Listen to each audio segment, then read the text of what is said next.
Hey folks, how's it going? Hadn't seen y'all in a little bit. I wanted to show you something. I kind of got a an issue. No, it's not an issue.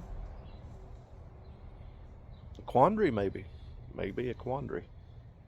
Uh, this is my muscadine,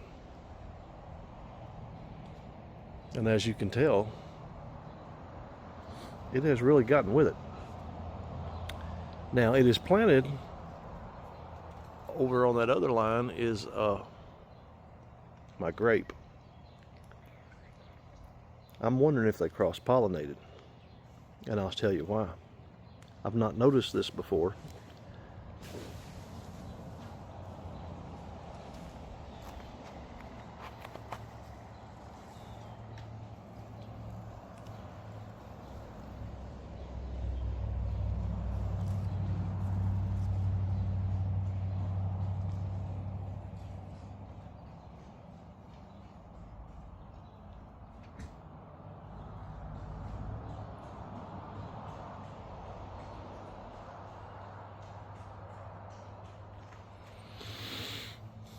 That looks an awful lot like what my grapes look like over there. I'm fixing to walk over there and I'll show you what I mean.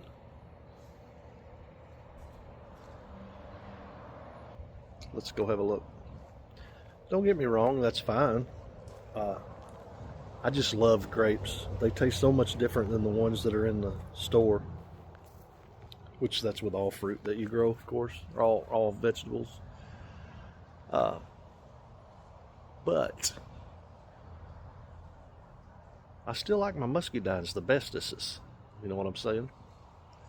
Look how far along my grapes have gotten.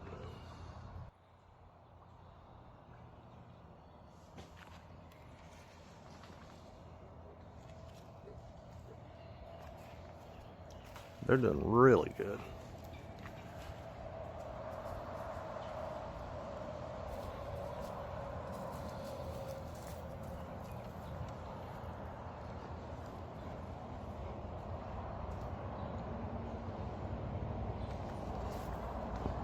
Now, if you didn't know, muscadines usually, you know, they don't grow in clusters. They grow, just one. What do they call those? Wobegons? There's another name for muscadine? Wobegon or something like that. Anyway, they usually just grow singles. They don't grow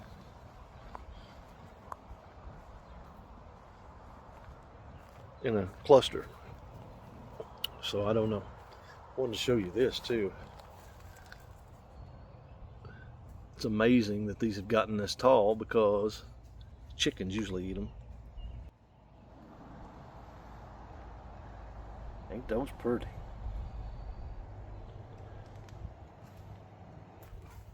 Yep, they pretty.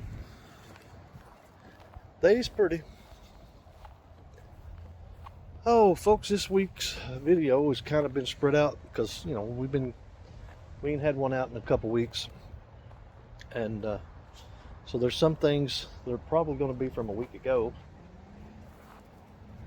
that I'm just going to throw in there just to get it off the phone. You know what I mean? Mostly going to be about garden prep.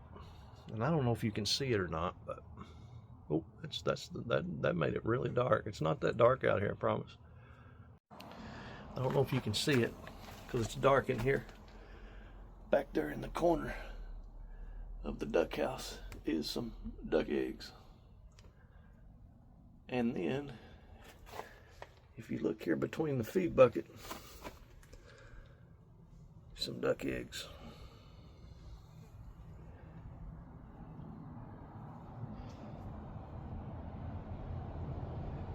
And if I could get over there close, let me see if I can.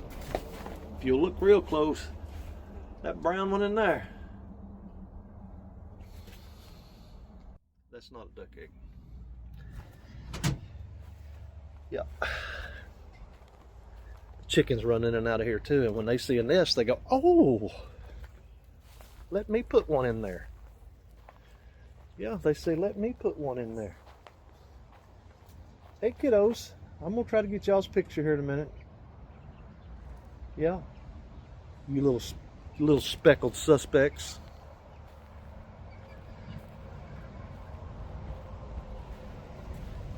Woo-wee. But it's not going to be a real long video this week, I don't think. Been pretty busy just trying to get the garden in some sort of shape. We did finally get our tomatoes and our peppers planted. Let me see if I can get the babies.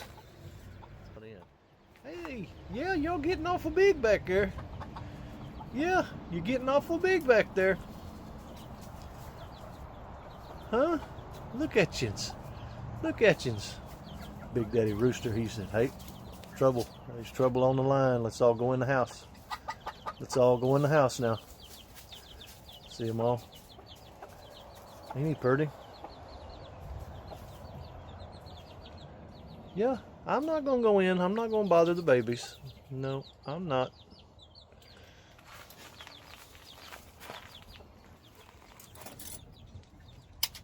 Y'all just have y'all a ball. Have y'all a blast. I did want to, I haven't checked in a few days on the, on my apples, so I wanted to walk out here and have a look-see at those. I've got some,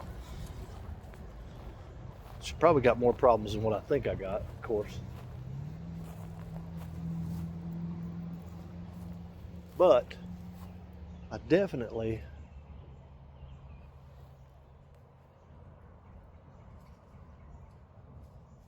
it's not looking good, folks. On the big apple tree, anyway. I'm not seeing no apples. I mean, don't get me wrong, it's still early because this thing just lost its blooms just a few days ago. But I'm still, would have thought I'd have seen, you know, a sign of an apple, but I'm not seeing a sign. Not seeing a sign. This one here bloomed a little earlier.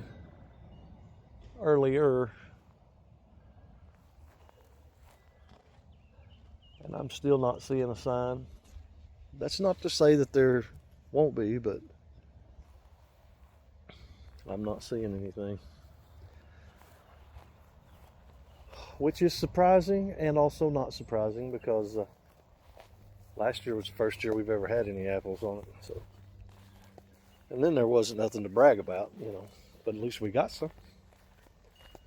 You take what you can get.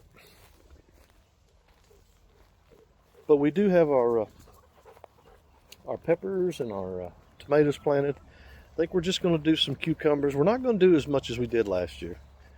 We're just health-wise, it's just not feasible. Not feasible. You know, planting a whole bunch of things you know, you have to keep up with a whole bunch of things. And right now, it's just not in our best interest to do that. Yeah. I don't know if y'all zoom in on the fence, but I got a swing in there, and these little silkies just love getting on that swing. It didn't have to be that big. I just really didn't want to cut that stick, that 1x2. I wanted to keep it long in case I needed it for a project.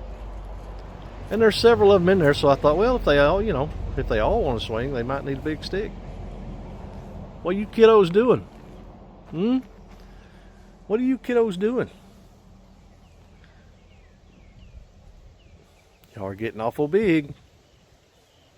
Yeah, getting awful big. We're hoping that the little white one is going to be a hen, but we're really not sure because that biggest one in there that doesn't look anything like a silky, he's definitely the rooster, and he'll be going somewhere before long. He'll be going somewhere before long. but nobody else, as far as I know, nobody else has crowed besides him. I wanted to show you something that we got too. We got this at a farm store here, fairly local. Hirsch Feed and Farm Supply. Just a little unsolicited advertising there. A big problem with not just these silkies, but with all of our chickens making a mess. And if you have chickens, you know they have to make a mess in your feeders, or they scratch stuff out and they get in it and they just make a mess. That feeder right there, though, probably one of the better things we've bought. It really is.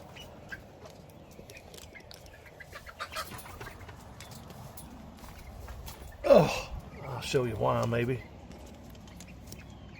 Maybe.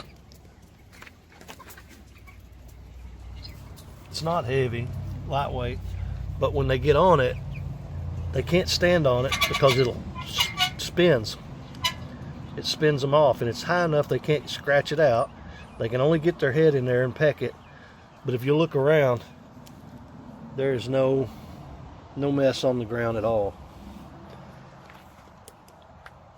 That's a fairly good size one. I want to say it's like, I don't know, 3 foot maybe, 3.5, close to 4. But it has been nice, really nice. I'd like to get it for our, I need about 2 more, 2, 3 more maybe. I want to say it was $20, so not cheap, not high, and wasn't sure it was going to work, but it ended up working. So it's, I'd say for that size, $20, not bad at all, really. I just haven't got the money yet to put in the other ones.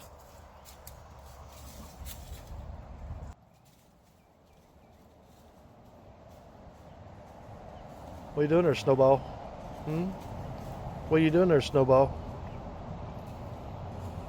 Oh, you better get back in there. But yeah, that's a really good feeder. But that's a really good fever. Sure enough.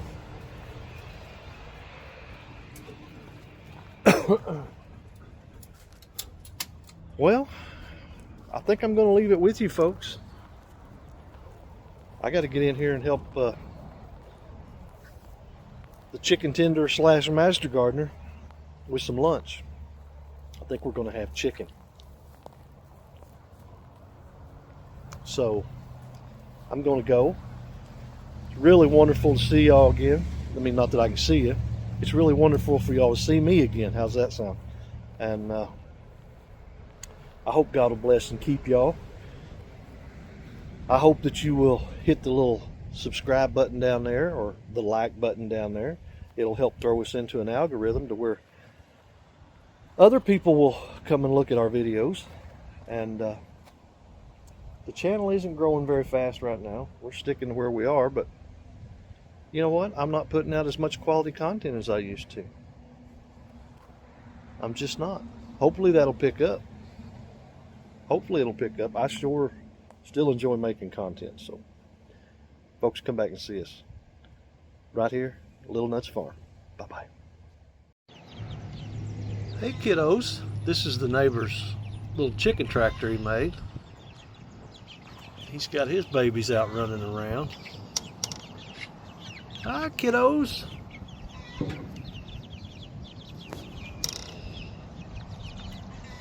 Hi kiddos. I think some of those are like a couple speckled suspects and some Morans maybe? Not sure. I'm not sure. But yeah, he built him a pretty good looking little cage here for his babies to run around in, and they're pretty flighty. They're pretty flighty, so we're going to back out of here and leave them alone.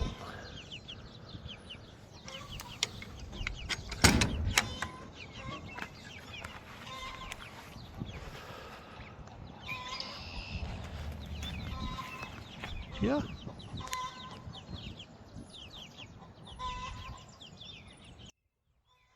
Pretty neat. Pretty neat. He's way ahead of me on his garden too, by the way. He's already got his stuff ready to go. Ready to go.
Which ones are bananas? We don't have any. We don't have any banana peppers? We're going to have to buy some. Which ones are the fettuccinis? The fettuccine? We got Marconi. No, the ones I like with cream cheese and salami. We don't have them either. What are they? Pepperoncini. Peppercini? Pepperoncinis, yeah, pepperoncinis. We need to get those too. Oh. We didn't know you liked them until we'd already started all our peppers. Hey, there's a pepper. Yeah, I seen it a while ago. What pepper is that? Plant, anyway. Piscadium or something like that? Yep. Some kind of weird name? There's 2 on there. We've never grown that. Yep, there's 2 on there. Huh. Look at us. Ahead of the game. Pretty easy when they'll grow without even putting them in the ground. Probably that thinking they're dying. This is a purple plant. Purple pepper. This one? Yeah. There's 2 down there too of it. The leaves of the plant are purple and the peppers are almost black. They're so dark. And they look mean, but they're not. They're sweet. It does good. We'll enter those in the fair. Oh, what kind of bug is that? They use their color to scare people away. They look like they're hot, but they're not. Is what you're saying? Yeah. Kind of reminds me of when I was dating you. Looking like you're hot, but not. You were hot.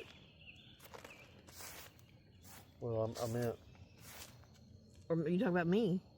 Looking like I was hot, but I wouldn't. Yes, that's what I'm talking about. But I'm not talking. I'm talking about being mean, not look wise or. Oh, okay. That's why I said that peppers disguise itself in being mean. Oh, so I wouldn't let you know how mean I was. That's right. If I'd have known how mean you was, I wouldn't have picked you. I wouldn't have picked me either. Nothing else, just because I'm expensive. I'm a high maintenance woman. Yeah, you're pretty high maintenance. I don't get no fancy nails or dresses or anything like. Even get my hair done, but I'm still expensive.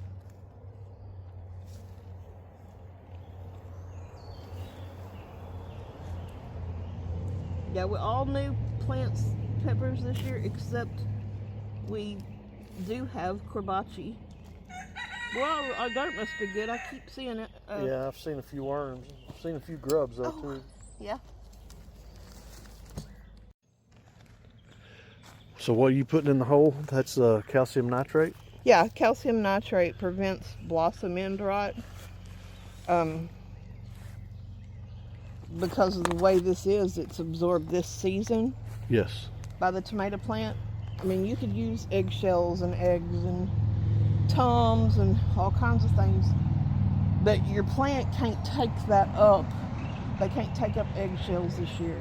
So you're looking at 4 or 5 years down the line before that is absorbed by tomato plants. You're feeding your worms, but that's about it.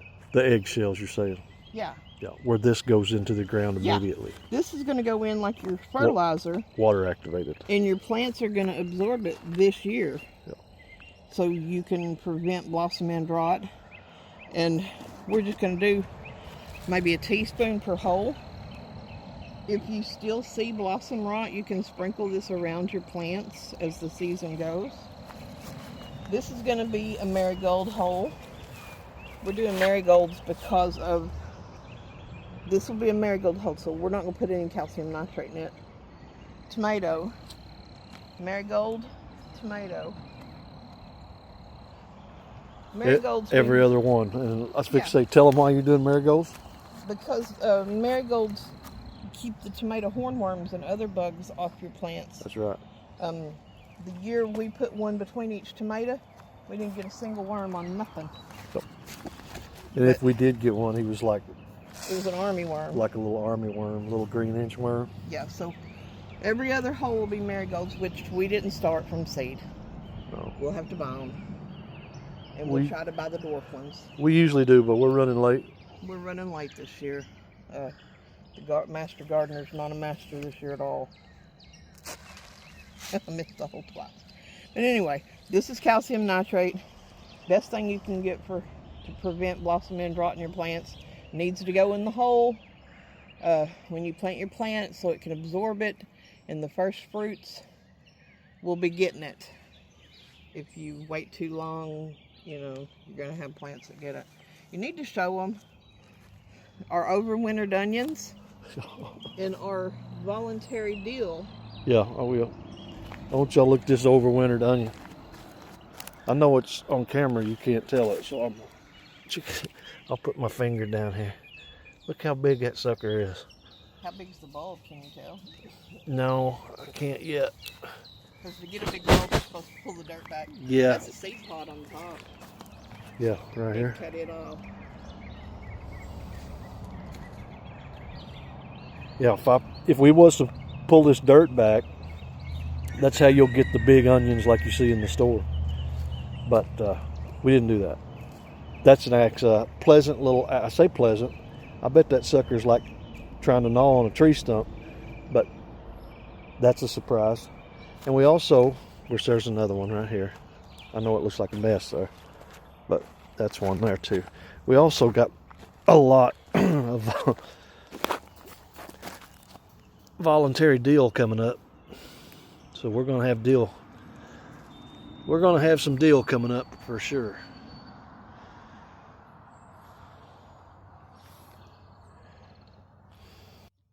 I got to get back to planting. Hey, while the sun's just right, I wanted to show y'all something. See these fine hairs growing up these tomatoes? Those are going to be roots. If you bury these things in the ground, you can pinch all these little leaves off, and there'll be roots all the way up the stem. And the more of your plant that you put in the ground, the stronger and better your plant will be. You'll have more yield. You'll have a lot better tomato plant. And a lot of folks will take and lay them down like this in the hole. They'll just lay them that way, it covers the whole plant, and they'll just turn the tip up. And we don't do that, but that's the way a lot of folks do that. But if you'll look all the way up, even up here at the top of this one, little hairs growing. And those are roots. They're just reaching out looking for some dirt right now. So the more of your stem you can put in the ground, the better and the stronger and the more yield your tomato plant will give you. We noticed a while ago, back over there, and when I go back over there maybe in a minute I'll show you, but we're putting the peppers in the ground. We actually had one that had 2 little peppers already on it. And we're over here looking at our tomatoes, getting ready to sort out what we're going to plant where, because of how high the sun is going. There's a lot of math in it. There's a lot of mathing and arithmeticing. But look at here. It is a dwarf plant, so they're going to make early. It's not going to get very tall, but it's already got a bloom, bless it. Yep. Look at the little mushroom. I see this a lot. People will take a picture of mushrooms in their soil or in their garden beds, worried that that's going to hurt their plants. That's a sign of good soil. See, a lot of people might think that's not a bad soil, right, because it's a fungus, and their dirt must be bad for fungus to grow. No, they have a good little ecosystem in their soil for that to happen. So that's a happy little mushroom. Yeah, so just leave it. It ain't going to hurt nothing. And besides, and don't pinch this off unless you want to. Yeah. And look, you can plant that mushroom and then you'll have mushrooms. We were sitting here having a discussion about where we're planting stuff, and it reminded me of a conversation I had with an individual this week. So I'm going to bring it up to the master gardener and see what she has to say. Okay.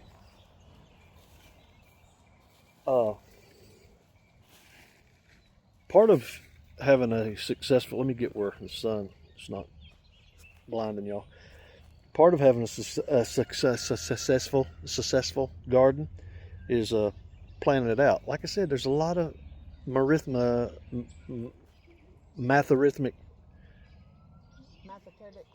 There's a lot of that kind of stuff. There's a lot of adding and subtracting and stuff in it, in gardening. And one of those things is, of course, is sunlight. You want to make sure that you're planting your low, stuff that don't get quite as tall, closer to the sun. That way your stuff that gets taller, you put it in the back so it can get some of the sun, so nothing blocks things out. Yeah, because it needs at least 6 hours of sun to make fruit, which is tomatoes are fruit. Yes, tomatoes are fruit. They need at least 6 hours. And the other thing you have to do is remember that if you plant, certain things can't be planted over and over and over again in the same spot.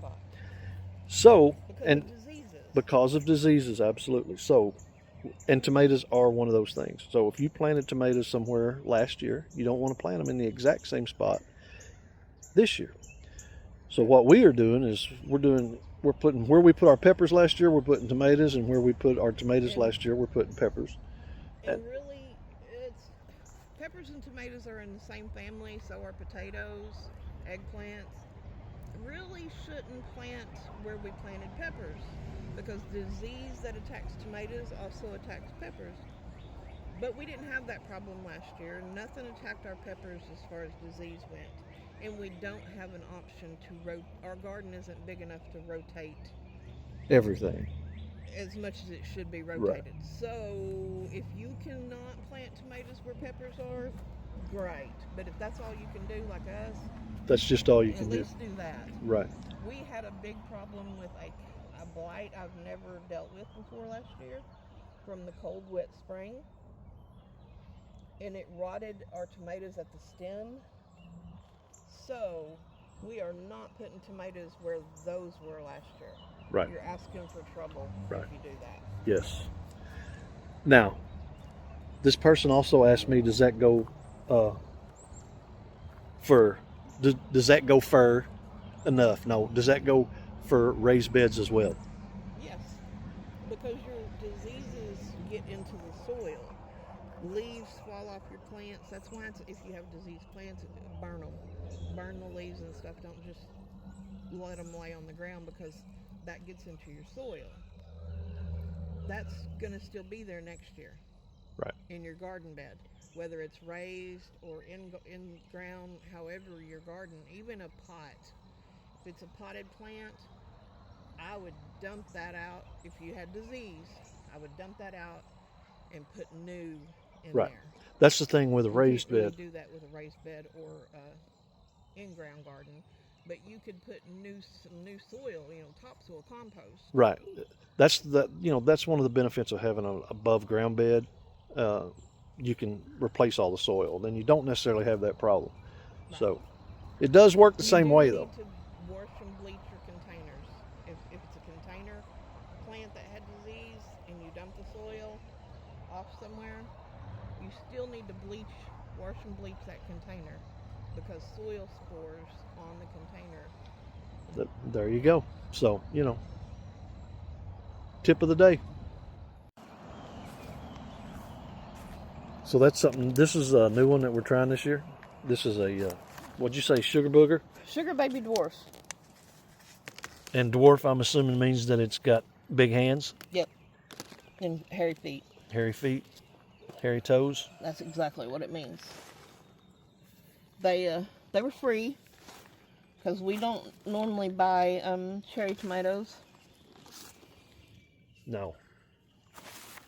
But they were free seed. So why not try them? Yeah. Now, are these a bush or a vine?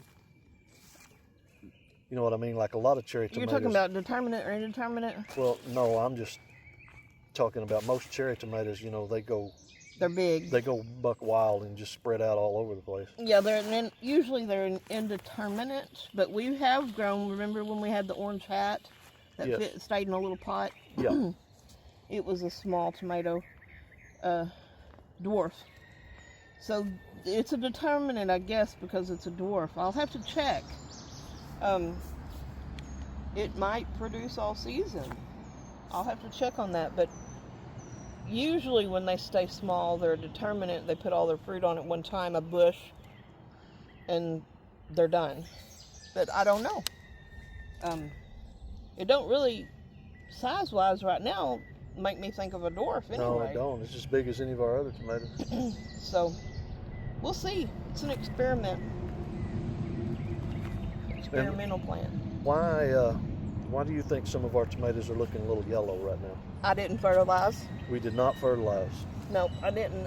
One of the potting soils, I only potted up one time because I didn't fertilize, so they weren't very big. Usually I do fertilize. One of the potting soils I used had fertilize in it, or they'd probably look a lot worse.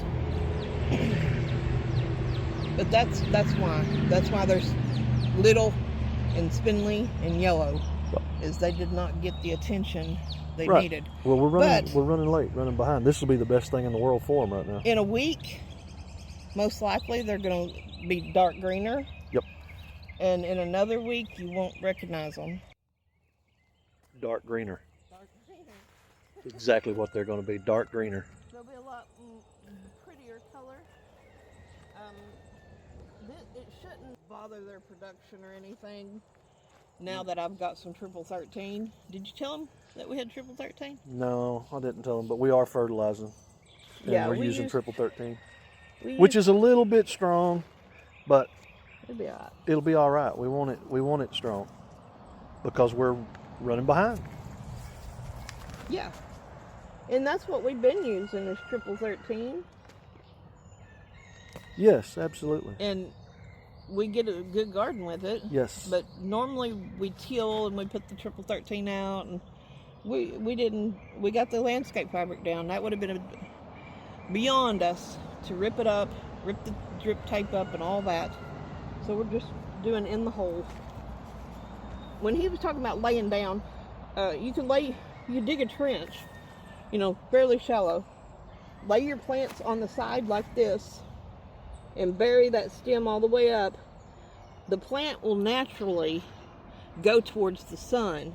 So the part laying down within a couple of days is going to be coming back up. Yes. So you ain't got to worry about that. But you would get roots all the way down your stem. Yep, you get maximum coverage. Stronger plant. Yes. I'll go ahead and leave this one kind of sideways and give y'all an idea of how, they perk towards the sun. Need a little more dirt. You need to be gentle with that one too because it's got the bloom on it. Right.